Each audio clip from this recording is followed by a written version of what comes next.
Hello बच्चों, let's see this question. The equation of the line passing through the center and bisecting the chord 7x plus y minus 1 equal to 0 of the ellipse x square by 1 plus y square by 7 equal to 1 is option 1 x equal to y, option 2 2x equal to y, option 3 x equal to 2y और option 4 x plus y equal to 0. तो बच्चों इस question में हमें एक line की equation find out करनी है और ये लाइन क्या कर रही है कि इस एलिप्स के सेंटर से पास होती है और इसकी कोड 7x plus Y minus one equal to 0 को बाइसेक्ट करती है। ठीक है, तो क्वेश्चन पे प्रोसीड करने से पहले हम एक कॉन्सेप्ट देख लेते हैं कि suppose equation of code of an ellipse which midpoint is x1 comma y1 is given by t equal to s1। देखो बच्चों, इसमें मैंने क्या बोला कि एक ऐसी कोड जिसका मिड पॉइंट x1 और y1 है, तो एलिप्स की उस कोड का इक्वेशन जिसका मिड पॉइंट x1 और y1 है, हम उसे डायरेक्टली कैसे लिख सकते हैं? t इक्वल टू s1 की फॉर्म में। और डिटेल में हम देखते हैं। सपोज ये मेरा एलिप्स है, ठीक है। एलिप्स की इक्वेशन है X square by A square plus Y square by B square equal to 1। और अगर इसकी कोड का मिड पॉइंट x1 y1 है, तो इसकी इक्वेशन में कैसे लिख सकता हूँ? t equal to x1। t का मतलब क्या है? x1 divide by A square plus y1 divide by B square minus 1 equal to हो जाएगा s1। s1 का मतलब है इस x1 y1 को हमें इस एलिप्स की इक्वेशन में पुट करना है, यानी कि x1 square by A square plus y1 square by B square minus 1। तो सिंपली ये कोड की इक्वेशन हो जाएगी। ठीक है, नाउ इसका यूज करते हुए मुझे इस क्वेश्चन को सोल्व करना है। तो बच्चों अब क्वेश्चन में देखना कि क्या हो रहा है कि एक कोड दी हुई है और उसके मिड पॉइंट से पास होने वाली और सेंटर से पास होने वाली लाइन की इक्वेशन मुझे फाइंड आउट करनी।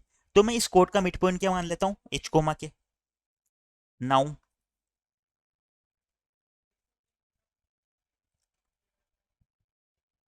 लेट एच कोमा के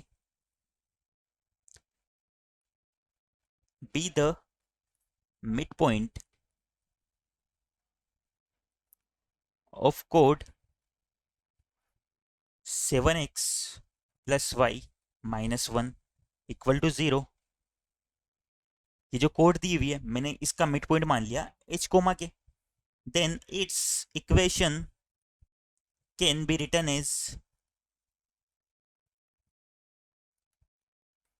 टी इक्वल टू s1 की फॉर्म में लिखी जा सकती है।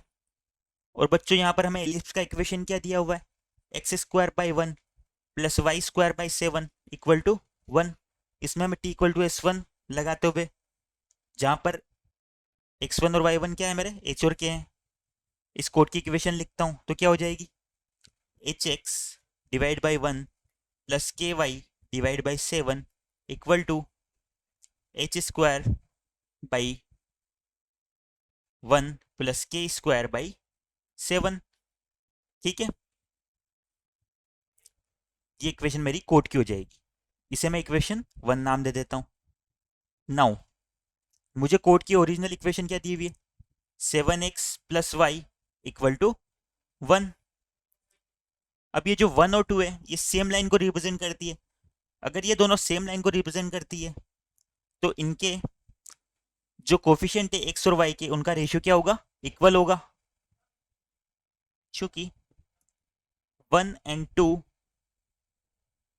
आर रिप्रेजेंट सेम लाइन्स,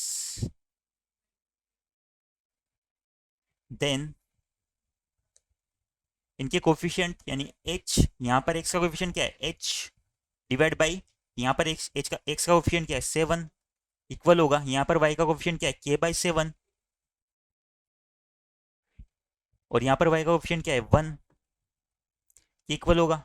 इससे मैं देखता हूँ क्या आ गया, मेरा h इक्वल टू क्या आ गया। अगर मेरा h इक्वल टू क्या आ गया तो क्या हो गया, इस कोड का मिड पॉइंट क्या आ गया h कोमा के, और मुझे ऐसी लाइन की इक्वेशन फाइंड आउट करनी है जो इस एलिप्स के सेंटर यानी 0 0 और h कोमा के से पास होता है। तो फिर क्या होगा, इसकी इक्वेशन कैसे निकलेगी। अब हमारे पास 2 पॉइंट आ गए उस लाइन के लिए। Then equation of line joining h comma k and 0 comma 0 is y minus 0 equal to k minus 0 divided by h minus 0 into x minus 0। h और k इक्वल आ गए थे तो ये कैंसिल हो जाएंगे। तो इससे क्या आ गया, y इक्वल टू x आ गया। एक बार हमारे ऑप्शन देख लेते हैं हम।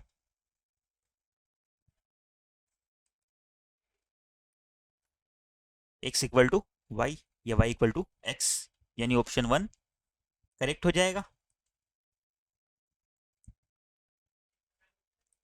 So our answer is 1.